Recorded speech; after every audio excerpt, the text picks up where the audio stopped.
Esto que comienza ahora, hay quien dice que es un stand-up periodístico. Algunos lo consideran material de contexto. El conductor lo llama programejo y alega que es apenas un rebusque. Lo que nadie puede poner en duda es que estamos ante otra cosa. Asume las consecuencias Enrique Vázquez. Otra cosa, de El Árbol y el Bosque Producciones.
Hola, muy buenos días. Hace exactamente un año estábamos celebrando todos los patitos en fila, 22 del 2 del 22, pero hoy ya es miércoles 22 de febrero del 23. Muy buenos días, señor Javier Martínez. Tanto tiempo que no nos vemos. Hoy probablemente tenga lugar la única sesión de extraordinarias en el Senado de la Nación para tratar la ley Lucio y alcohol cero, tolerancia cero, para los que manejen con algo de alcohol. Mira qué importantes las dos extraordinarias de los senadores. Hoy probablemente se produzca una ruptura en el bloque oficialista en el Senado. Vamos a ver si se produce o no se produce, pero vinieron amagando con eso. El otro día, cuando los ñoquis de la Cámpora dijeron que iban a hacer un acto celebratorio de Cristina Fernández de Kirchner el 24 de marzo, como uno de los primeros y más importantes que tienen programados para luchar contra la proscripción de la vicepresidenta, les dije, es inaudito que pretendan apoderarse de esa fecha que es de todos los argentinos, en conmemoración del 24 de marzo de 1976, uno de los días más aciagos de la historia nacional. Y ahora, nada más y nada menos que la presidenta de Abuelas de Plaza de Mayo, la señora Estela Barnes de Carlotto, dice que no corresponde que Cristina Fernández de Kirchner protagonice ese acto, ni que sea una celebración, el 24 de marzo, una celebración política de ningún sector. Mirá vos, y eso que es kirchnerista hasta la médula, Estela de Carlotto, pero salió a endosar lo que Papito había dicho desde un primer momento. Hay un comunicado de la Cancillería, dos comunicados hoy de la Cancillería Argentina. Uno tiene que ver con la evocación del Día de la Antártida, que 119 años de presencia permanente, ininterrumpida, de argentinos en la Antártida. El 22 de febrero de 1904 se tomó posesión e izó la bandera argentina en el Observatorio Meteorológico de la isla Lori, en las Orcadas del Sur, luego llamada Base Orcadas. A partir de ese acontecimiento, la Argentina mantiene una presencia permanente e ininterrumpida en el continente antártico desde hace 119 años. Nuestra presencia ininterrumpida en el terreno, dice la Cancillería, sería única por casi 40 años e implicó la consolidación de la vocación antártica nacional y el inicio de una verdadera política de Estado con respecto a la actividad de la Argentina en la Antártida. Este año, la conmemoración del Día de la Antártida Argentina será encabezada por el presidente Alberto Fernández en la base en Marambio, un momento histórico que no ocurría desde hace 26 años. Bajo la órbita de la Cancillería, el Instituto Antártico Argentino lidera desde su creación en 1951 los avances científicos sobre el continente incrementando el conocimiento de la región y dando así mayor sustento a nuestra reivindicación territorial. Fue el primer instituto científico a nivel mundial dedicado exclusivamente a la investigación antártica que planifica, coordina, ejecuta y controla los proyectos científicos de nuestro país en la Antártida. Esta actividad cuenta con el apoyo logístico del Ministerio de Defensa a través del Comando Conjunto Antártico.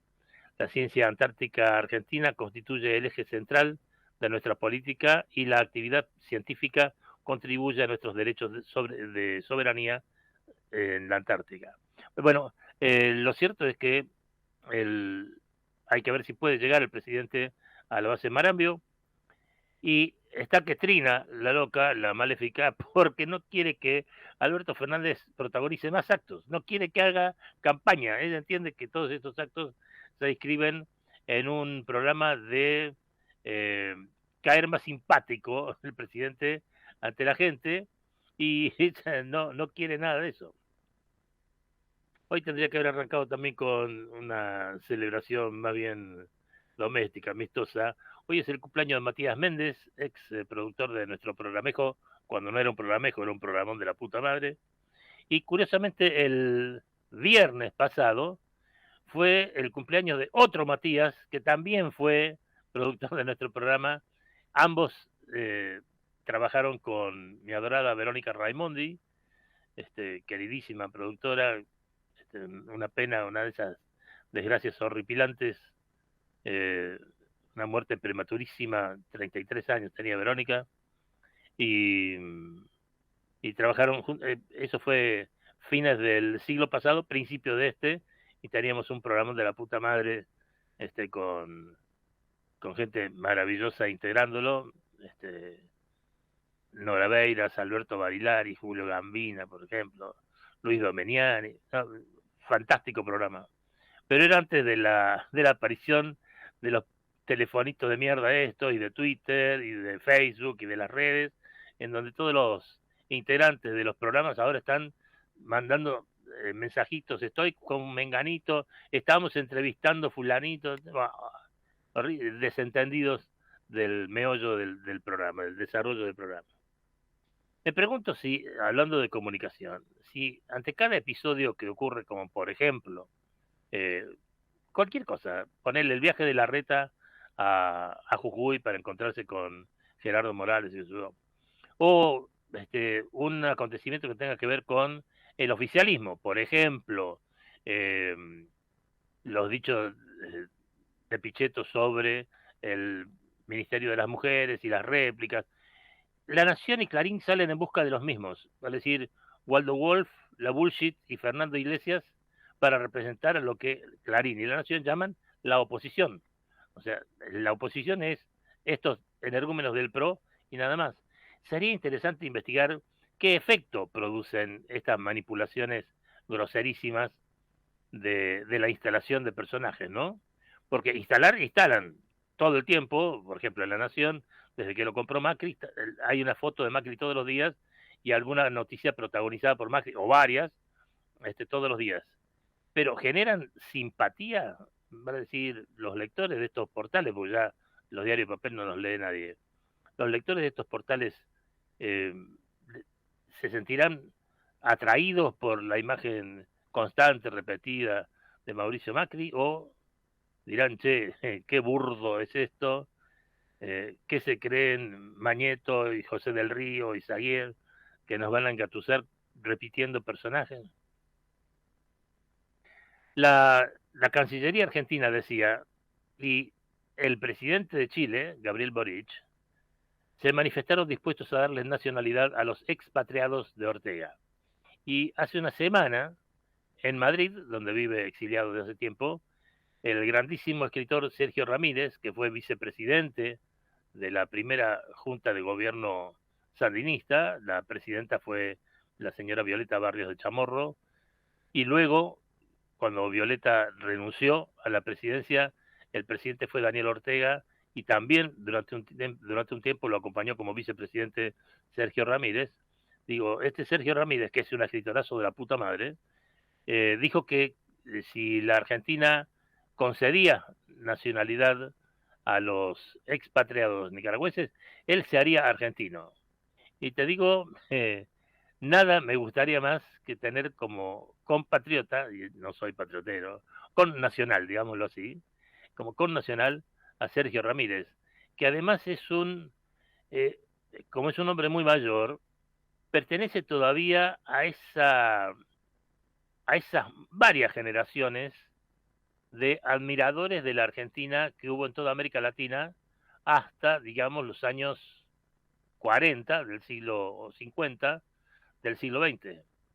Son generaciones de todo país y todo color, de Centroamérica, de América del Sur, que, por ejemplo, de chicos leían el Villiquen y de grandes leían el Gráfico y sabían más de los clubes argentinos que de los clubes de sus propios países, y hubo clubes de esos países que se denominaron como clubes de la Argentina o asumieron la camiseta de clubes de la Argentina.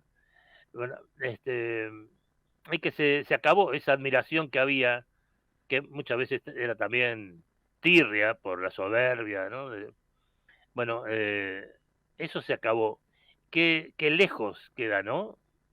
Esta Argentina miserabilísima, hundida de hoy, de la que la gente huye, eh, qué distinta era a aquella. No la estoy deificando, no la estoy bañando en oro a aquella vieja Argentina. Tenía sus problemas estructurales, sus injusticias, eh, sus diferencias sociales inadmisibles, todo lo que vos quieras. Pero era una Argentina admirada afuera, y es una Argentina que todavía hoy se extraña. Si ustedes quieren, si ustedes quieren tener una especie de evocación nostálgica de la Argentina que fue, los invito a que visiten los tribunales del Fuero Penal Económico de la Avenida de los Inmigrantes, que está yendo desde el centro hacia, digamos, la zona norte de la costa, está después del edificio Comodoro Pi. Van a tener la estación de ómnibus de Retiro por un lado, y desde el otro van a tener primero el edificio de Comodoro Pi, y después otra mole también muy fea, enorme, que es el edificio de los tribunales económicos. Si ustedes entran al edificio de los tribunales económicos, se van a encontrar con un gigantesco, a ver, mucho más grande que el hall central, por ejemplo, de una estación de tren. No quiero decirte la de Retiro, sí, la de Retiro también es importante, pero se van a encontrar ahí con una especie de gigantesco mural. Esto estuvo hecho en la época de Perón, y, y es maravilloso porque evoca los libros de nuestra infancia. Y ahí van a tener ustedes en ese gigantesco mural, insisto, está en el hall de este edificio de los tribunales en la Avenida de los Inmigrantes, que antes fue la dirección de trenes de la Argentina. Cuando construye ese edificio Perón, era algo así como la conducción general de todos los trenes del país, era la administración de los ferrocarriles. Y, por supuesto, el protagonista principal es un tren, una locomotora diésel que atraviesa campos con mieses, con espigas de trigo, con vacas, se ven en el fondo silos, más al fondo hay una ciudad con chimeneas tirando humo.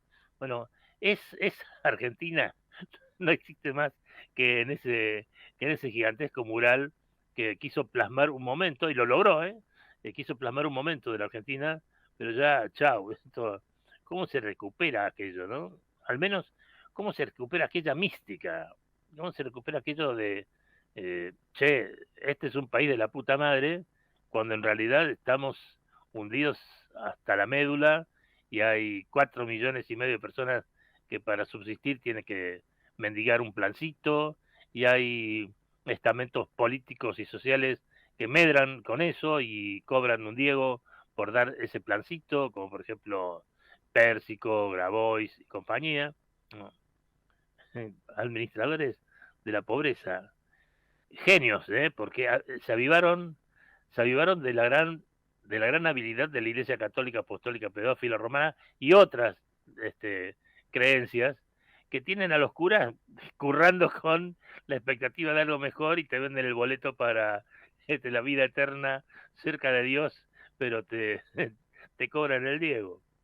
Hoy se va a producir también el lanzamiento formal a la presidencia del actual jefe de gobierno de la Ciudad Autónoma de Buenos Aires, Horacio Rodríguez Larreta. Ya están que trinan Patricia Bullshit, Maruja Vidal, que también se lanza con el patrocinio por ahora disimuladito de Mauricio Macri. Bueno, uno se pregunta con la Argentina cómo está. El que agarre eso, agarra un fierro caliente, se va a quemar las manos hasta el codo, lo van a recontraputear, no va a poder hacer nada, no hay programas armónicos, es todo manotazo de candidaturas, y vos decís, che, es tan negocio, es tan fuerte el negocio de cambiar, porque esta gente, por ejemplo, la Maléfica es rica por generaciones. Los hijos de la Tucancita y de Mínimo van a ser ricos, y los hijos de la Tucancita y de Mínimo van a ser ricos, pero ella no puede salir a la calle. No, ella no puede tener vida social, no puede ir a ningún lado si no es con una custodia de 20 tipos o 30 tipos y con una agenda previa muy ajustada y viajando. Bueno, o sea, vida social nada, eso de las mujeres de esa edad, de juntarse con amigas, ir a tomar el té, ir al cine, hacer alguna excursión juntas, nada de eso puede, ni podrá. Y mínimo si no se junta con el Cuervo Larroque que le está chupando el orto todo el día, tampoco. Y la Tucancita vive encerrada y con ataque de pánico, está enferma, millonaria pero enferma.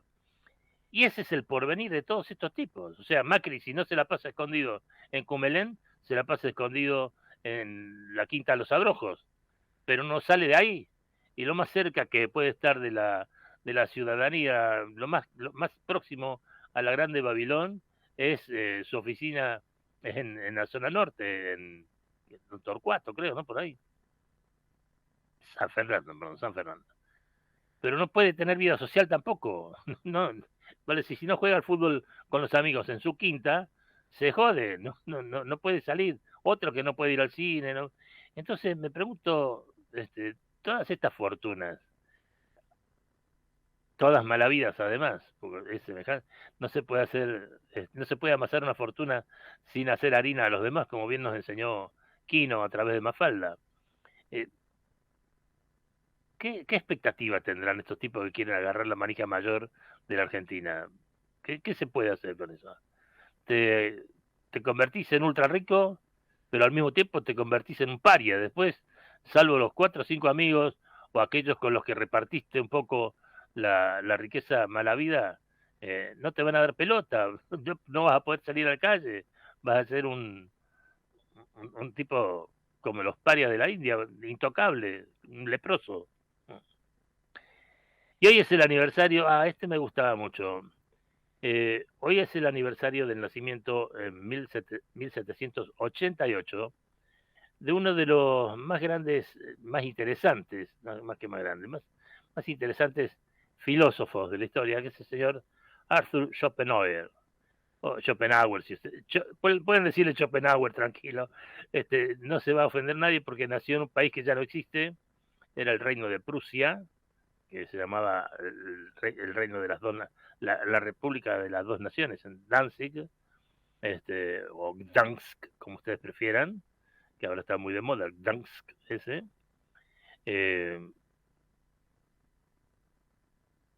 Terrible, ahora, bueno, se considera filósofo alemán porque terminó viviendo en el reino de Prusia, de lo que es ahora Alemania, pero uno de los tipos más brillantes del siglo XIX, por supuesto, el exponente de lo que los categorizadores o los que ponen en rótulos a diversas expresiones de la filosofía le llaman el representante del pesimismo filosófico, fue de los primeros que tuvo el coraje de pronunciarse por el ateísmo militante, vale decir, no darle pelota a ninguna de las religiones, ni a los curas, ni a los pastores, ni nada. Y sin embargo, eh, con su ateísmo y con esa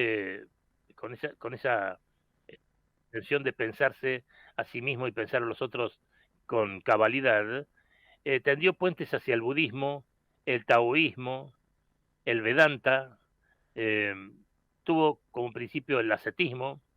Las sororas, las sororas no lo quieren porque lo consideran un exponente eh, de la misoginia más, más concentrada.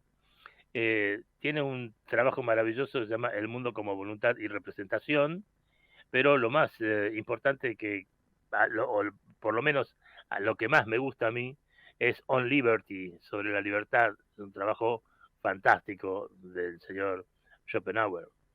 Eh, Tiene diversísimas influencias, es un tipo muy lector, y muchos filósofos o pensadores posteriores le han rendido tributo sin ningún prurito, vale decir, sin ninguna especulación, porque ya estaba muerto. Entre los deudores públicos, vale decir, que han manifestado públicamente su admiración por el pensamiento de Schopenhauer, están nada menos que Nietzsche, Wittgenstein, Einstein, Albert Einstein, Sigmund Freud, Carl Jung, León Tolstoy, para mí el más grande de toda la historia, Pío Baroja, Miguel de Unamuno, nuestro Jorge Luis Borges, Juan Carlos Onetti, el gran uruguayo, Kafka, Thomas Mann, Gustav Mahler, Marcel Proust y Samuel Beckett. Vale decir, estamos ante la, el mejor equipo de pensadores de los últimos tiempos. Y para, a ver, eh, hay una frase que hay dos frases para mí de él que reseñan esa definición o justifican esa definición del pesimismo filosófico. Una frase de Schopenhauer: la felicidad es solo ausencia de dolor. Te digo, la pensás un ratito, te querés masicar. Otra, en el mismo sentido: la vida es solo el aplazamiento de la muerte. Y esta, sí, esta me gusta, porque además era animalero, era de los míos. O sea, de los míos porque era ateo y porque era animalero. El hombre ha hecho de la tierra un infierno para los animales. Cada partida es una anticipación de la muerte y cada encuentro una anticipación de la resurrección. A excepción del hombre, ningún ser se maravilla de su propia existencia. ¿Mm? El destino es el que baraja las cartas, pero nosotros somos los que las jugamos. Hay seres de los que no se concibe cómo llegan a caminar. Hay seres de los que no se concibe cómo llegan a caminar sobre dos piernas, aunque eso tampoco signifique mucho. La soledad, esta me encanta porque me cabe. La soledad es el destino de todos los espíritus excelentes. ¿Qué tal? Las religiones, como las luciérnagas, necesitan de la oscuridad para brillar. No hay ningún viento favorable por el que no se sabe a qué puerto se dirige. Pocas veces pensamos en lo que tenemos, pero siempre pensamos en lo que nos falta. Se dice que la maldad se expía en aquel mundo, pero la estupidez se expía en este. Esta es buenísima. Esto es buenísima. Toda vida es sufrimiento. Y esta última, mirá. Los hombres vulgares solo piensan en cómo pasar el tiempo. Un hombre inteligente procura aprovecharlo. No, este tipo me encantó siempre, pero o sea que siempre, pero lamentablemente tiene algunos comentarios que, ojo, son de su época. El tipo, este, su vida adulta transcurrió en el siglo XIX y las sororas de hoy, el mujeraje de hoy, le tiene una tirria enorme, pero era la época, ¿qué querés que te diga, no? No se lo puede juzgar como a tantas otras personas, Sarmiento, por ejemplo, con ojos de hoy, son pensadores de su época, de su momento. Y hablando de época, y ya que estábamos siempre tratando de contrastar el, el febrero del 23 con el febrero del 83, el 22 de febrero de 1983, el año aquel de la inestabilidad permanente, de la zozobra, de la angustia, el 22 de febrero siguen las reuniones de Reinaldo Benito Antonio Viñone, el dictador puesto por Nicolaides, con dirigentes políticos de partidos que empezaban a desentumecerse, y el 22 de febrero le tocó al Partido Justicialista, en cuya representación fueron Italo Luder y Deolindo Felipe Vittel, que finalmente serían los candidatos a presidente y vicepresidente en la fórmula justicialista para las elecciones del 30 de octubre de ese año. Para la...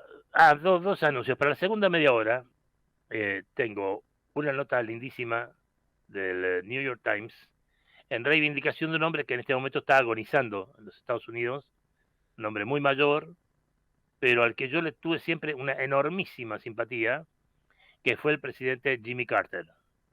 Hay miles de argentinos que, sabiéndolo o ignorándolo, le deben su vida a Jimmy Carter y a los límites que le puso y le impuso, los límites en forma de sanciones a los milicos de la dictadura. Y lamentablemente pertenece al escaso sector de presidentes que, a pesar de todo el poder que tiene un presidente de los Estados Unidos, no pudo hacerse reelegir, vale decir, le sabotearon la posibilidad de un segundo mandato.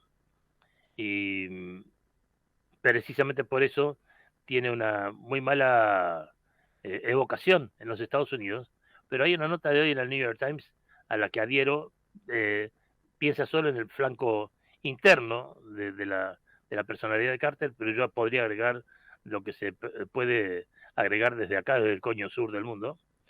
Y digo, para la segunda media hora, como tema musical, vamos a tener, antes de que se termine el mes, que es un mes cortito, vamos a tener a una cantante que fue además actriz, bailarina, compositora, ganó un Oscar como cantante y ganó un Oscar como compositora, que es Irene Cara, porque en febrero de 1983 precisamente, en febrero de 1983, sale la famosa What a Feeling, el tema que hizo célebre con la película Flashdance. Ya antes había pegado otra con una Fame, otra comedia musical de Nueva York, pero Flashdance fue una película que se cansó de vender boletos en su momento, y What a Feeling fue un temazo de la Gran 7 que ganó el premio del Oscar a Mejor Canción Original y el Grammy. Bueno, Irene Cara, que además es de raza negra o afroamericana, como, perdón, afrodescendiente, no afroamericana, afrodescendiente, porque es negra y latina. Es hija de un puertorriqueño y de una cubana, pero también, por supuesto, de origen africano, de esclavos que llegaron a esas islas del Caribe. De manera que vamos a tener el nombre y el apellido completo es Irene Cara Escalera, parece cacofónico, ¿no? Irene Cara Escalera, pero se la conoce como Irene porque ella nació en el Bronx, en Nueva York, es Irene Cara Escalera. Y les quiero decir que mañana no vamos a poder hacer el programa por culpa de Edenor, que al menos tuvo la amabilidad de anunciar un corte de energía eléctrica en toda la zona donde yo vivo, así que no vamos a poder hacer el programa. Vamos a reencontrarnos el viernes. Y entonces vamos a tener hoy el tema What a Feeling, de Flashdance, y el viernes vamos a pasar el tema Fame, de la otra gran comedia musical con música de Irene Cara, cuando se están cumpliendo, insisto, en febrero, 40 años exactos del lanzamiento de ese tema que fue un exitazo de la Gran 7 y marcó una época además. Así que vamos al corte, Javier, ¿te parece? Y venimos con la segunda media hora, Irene Cara, y sí, murió en noviembre del año pasado Irene Cara. Y la gran nota del New York Times sobre la presidencia de Jimmy Carter, con este título muy sugerente: la presidencia de Jimmy Carter no fue lo que usted piensa.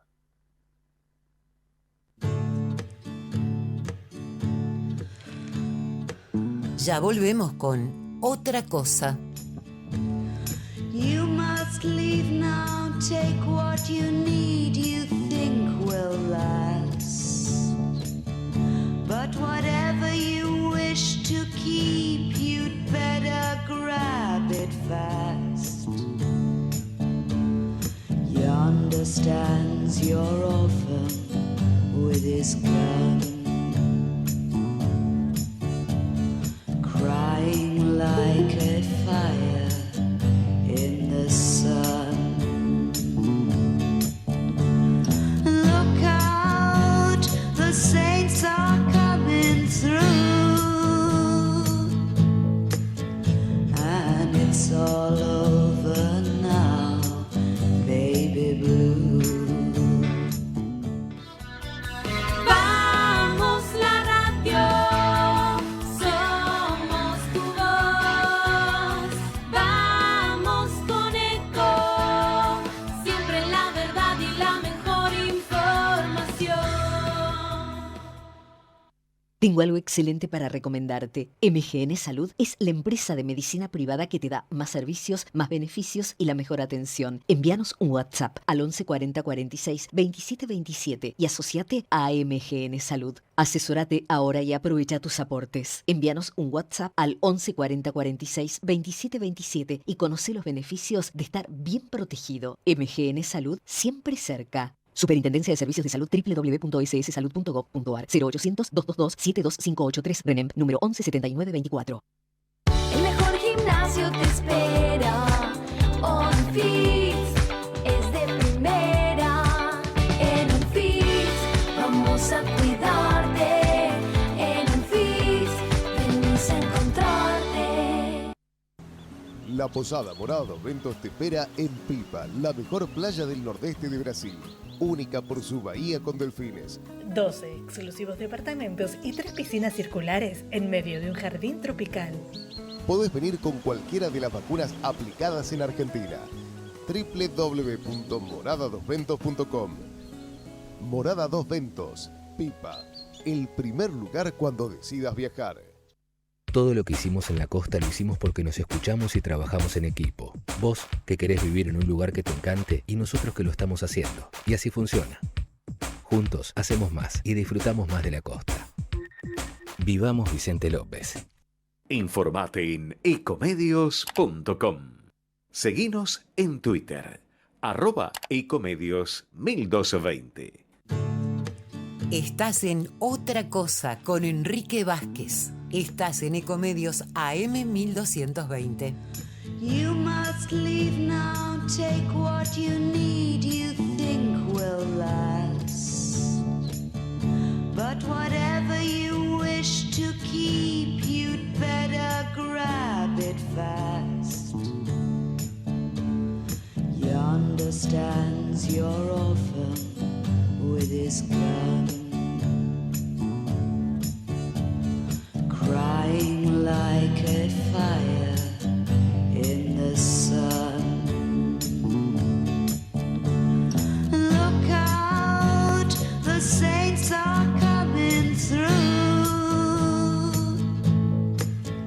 and it's all over now, baby blue. Me anoté en Codo a Codo porque quise hacer un cambio de carrera. Me abrió las puertas para conseguir becas, para poder trabajar. Tu sueño puede ser tu realidad. Igual que Judith, vos también podés hacer los cursos gratuitos de programación. Conoce más en buenosaires.gov.ar/educación. Buenos Aires Ciudad. Tenemos el litio que el mundo necesita y lo que se necesita para ser un gran país. Gobierno de Jujuy, el norte a seguir. Estás en Otra Cosa con Enrique Vázquez. Estás en Ecomedios AM 1220. You must leave now, take what you need, you think will last. But whatever you wish to keep, you'd better grab it fast. Yonder stands your orphan with his gun, crying like a fire in the sun. Look out, the saints are coming through, and it's all over now, baby blue. El deporte nos sigue dando señales de otro nivel de valores que los políticos no atinan ni siquiera a pescar al vuelo, ¿no? Ese tuit maravilloso de Nadal diciendo: yo soy uno de los ternados al premio Laureus este año, pero el que lo merece ganar sos vos, Leo Messi.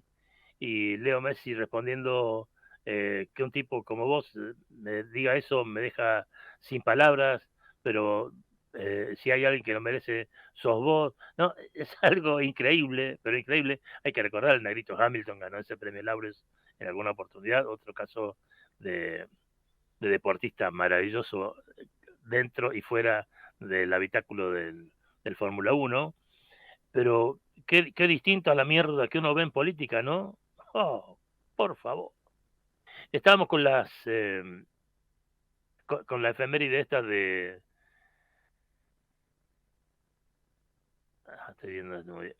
Estábamos con la efeméride esta de Arthur Schopenhauer o Schopenhauer, y me llega un mensaje que para el 11 de abril, que es la fecha es el aniversario de su nacimiento en 1923, para el 11 de abril se está programando en el Club del Progreso a las 18.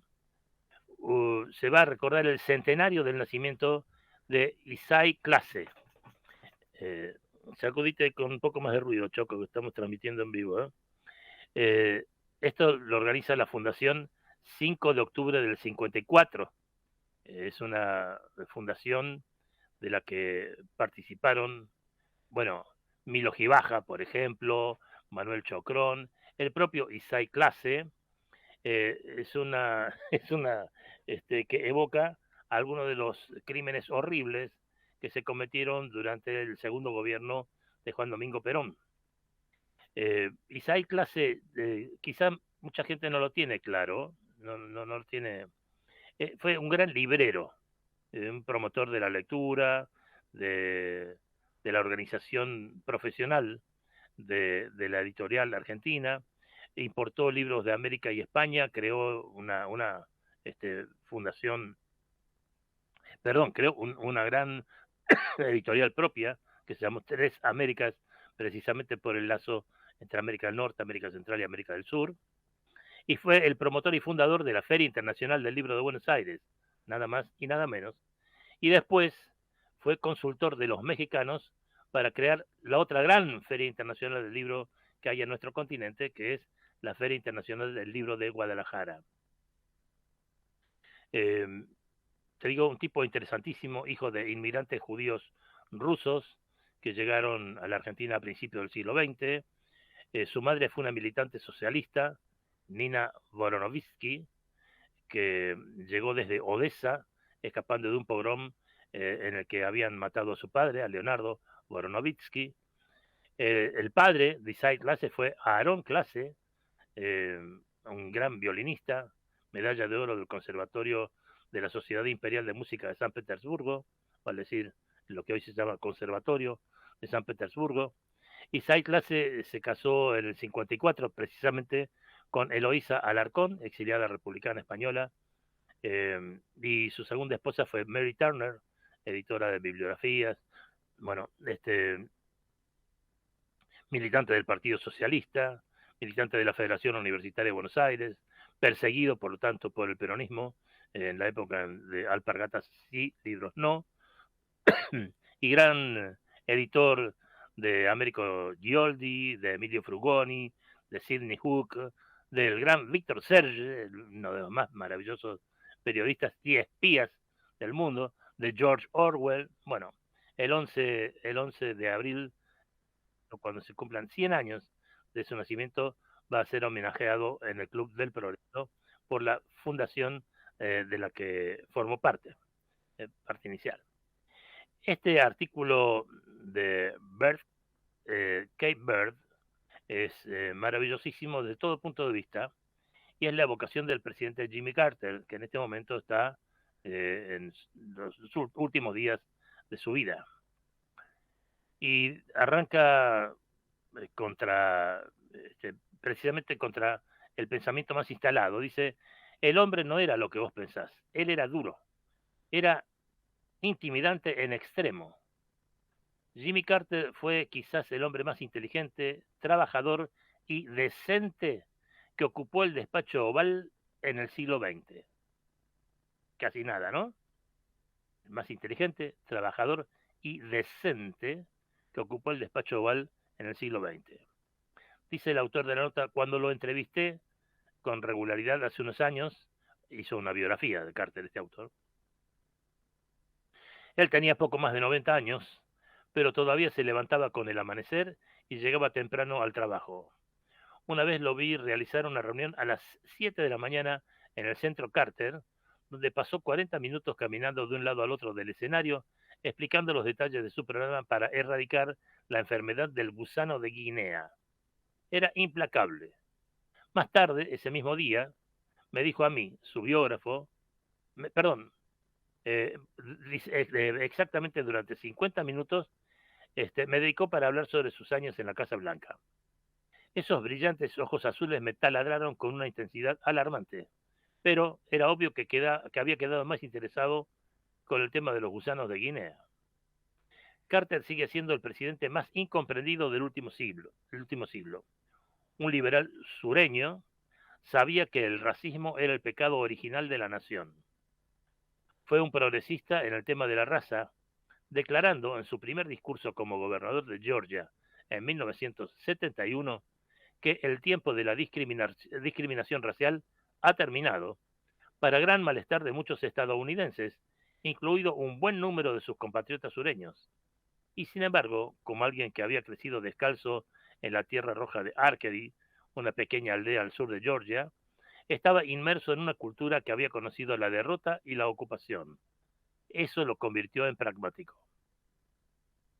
El payasesco periodista Hunter Thompson describió una vez al señor Carter como uno de los hombres más malvados que él había conocido. El señor Thompson quiso decir despiadado y ambicioso y decidido a ganar el poder, primero con la gobernación de Georgia y luego la presidencia. Una era de desilusión posterior a Watergate, posterior a la guerra de Vietnam, con la noción de excepcionalismo estadounidense, fue la ventana de oportunidad perfecta para un hombre que dirigió su campaña en gran medida sobre el tema de la religiosidad y la integridad personal. Nunca te voy a mentir, repitió en la campaña electoral, a lo que su abogado durante mucho tiempo, Charlie Kirby, bromeó diciendo que iba a perder el voto de los mentirosos. Increíblemente, Carter ganó la Casa Blanca en 1976.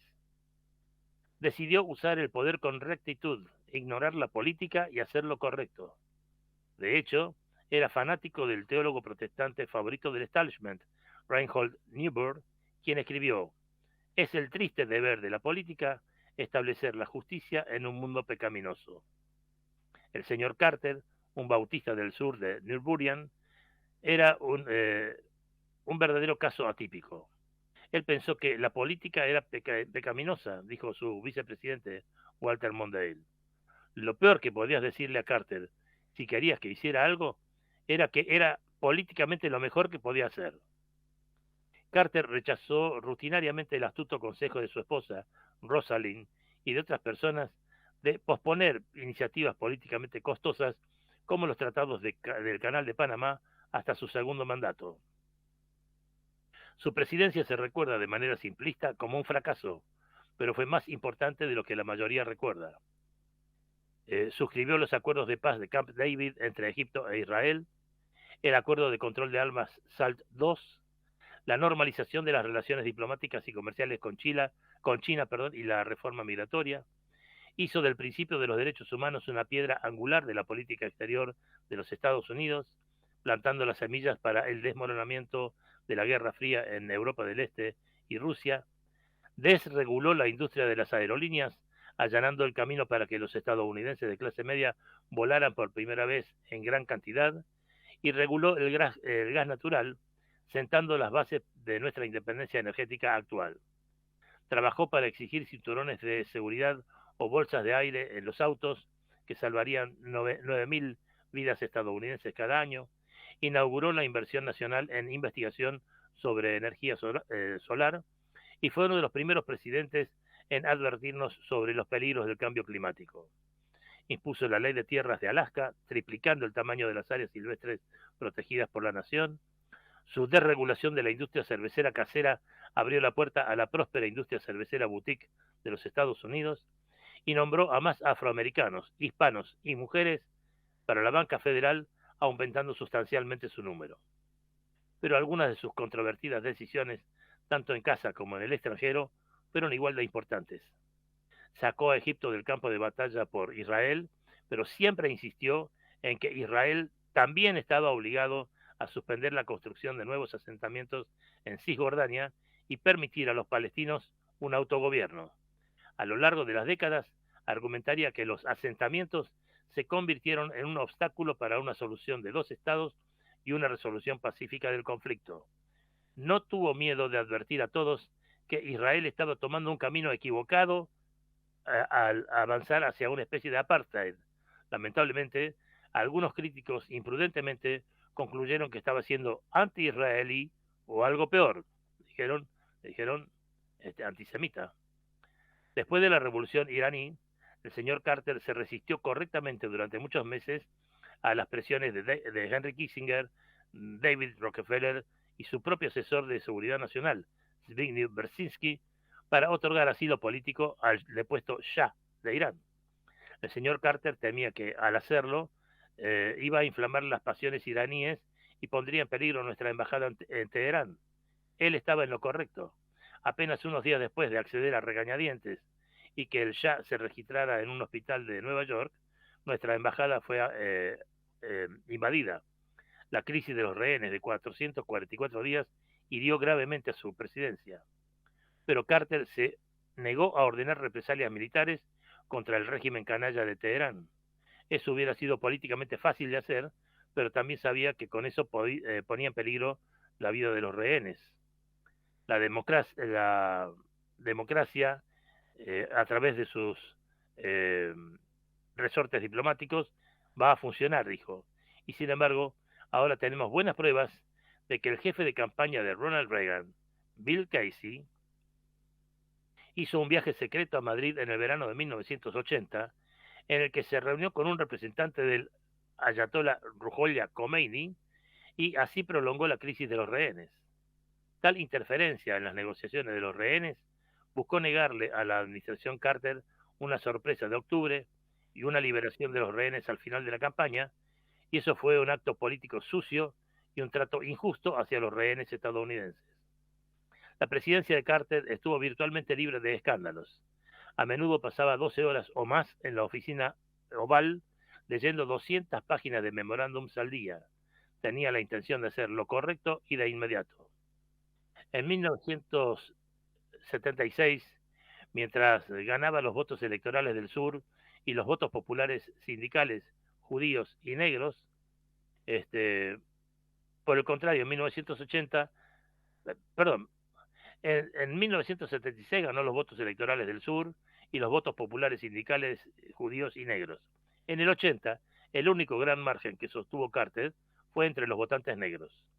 Hasta los evangélicos lo abandonaron porque había insistido en despojar a las academias religiosas exclusivamente blancas de la exención de impuestos.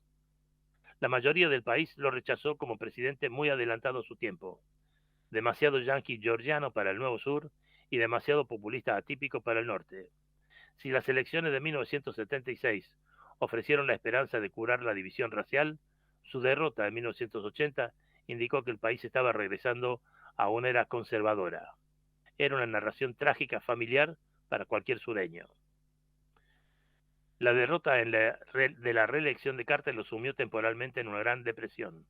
Pero entonces, una noche, en enero de 1982, la señora Carter se sobresaltó al verlo sentado en la cama, completamente despierto. Ella le preguntó si se sentía mal, y él contestó: sé lo que podemos hacer. Podemos desarrollar un lugar para ayudar a las personas que quieren resolver disputas. Ese fue el comienzo del Centro Carter, una institución dedicada a la resolución de conflictos, iniciativas de salud pública y seguimiento de elecciones en todo el mundo. Ahora, Irene Cara, What a Feeling, de la película Flashdance.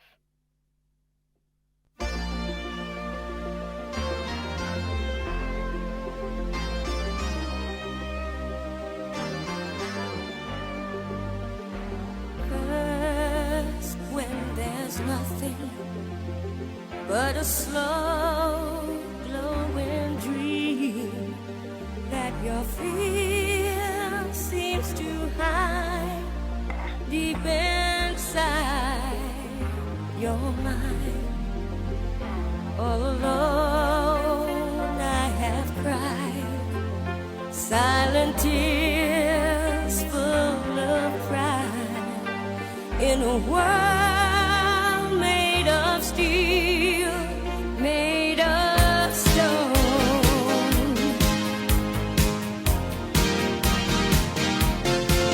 Where I hear the music, close my eyes, feel the rhythm, wrap around, take a hold of my heart.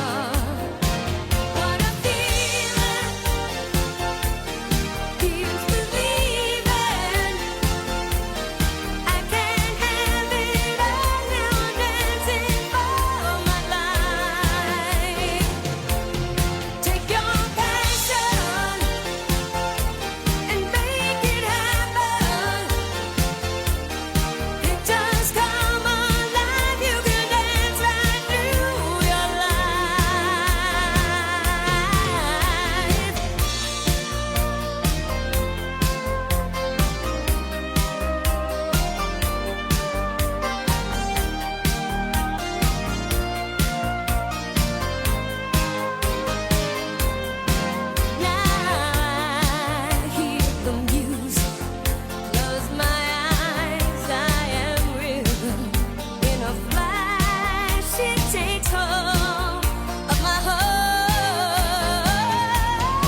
Ya volvemos con Otra Cosa.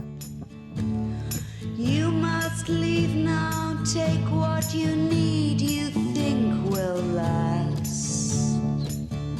But whatever you wish to keep, you'd better grab it fast. Yonder stands your orphan with his gun,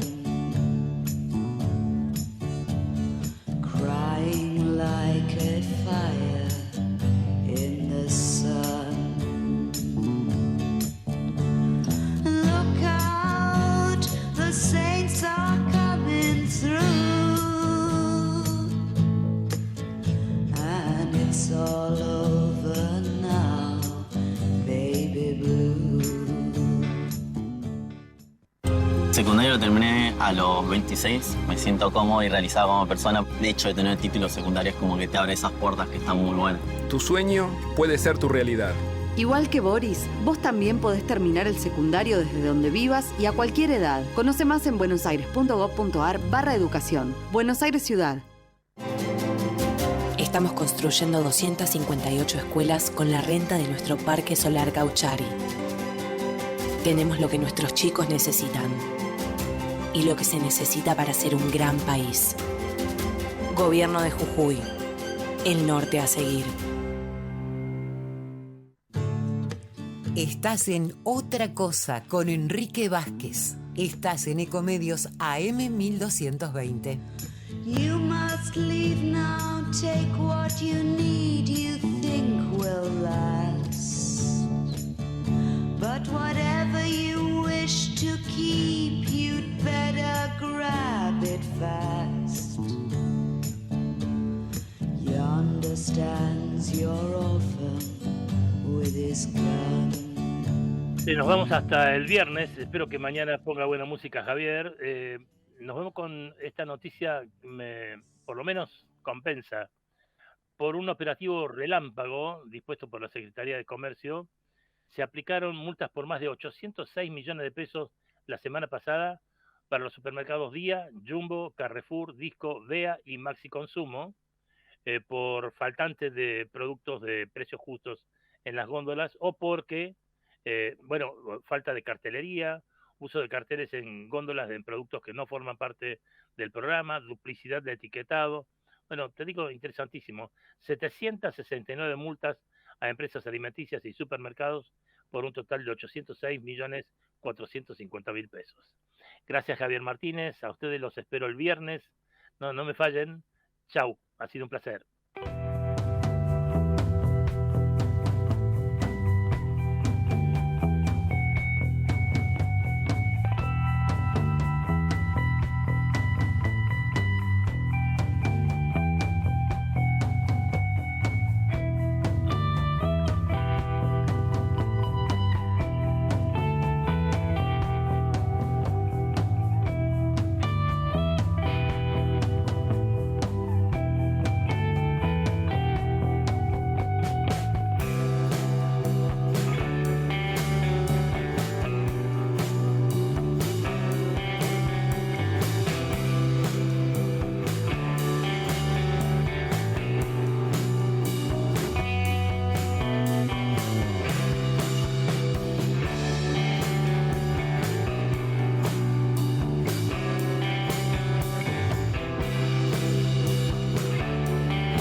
Desde Buenos Aires, transmite LRI 224, AM 1220, Ecomedios.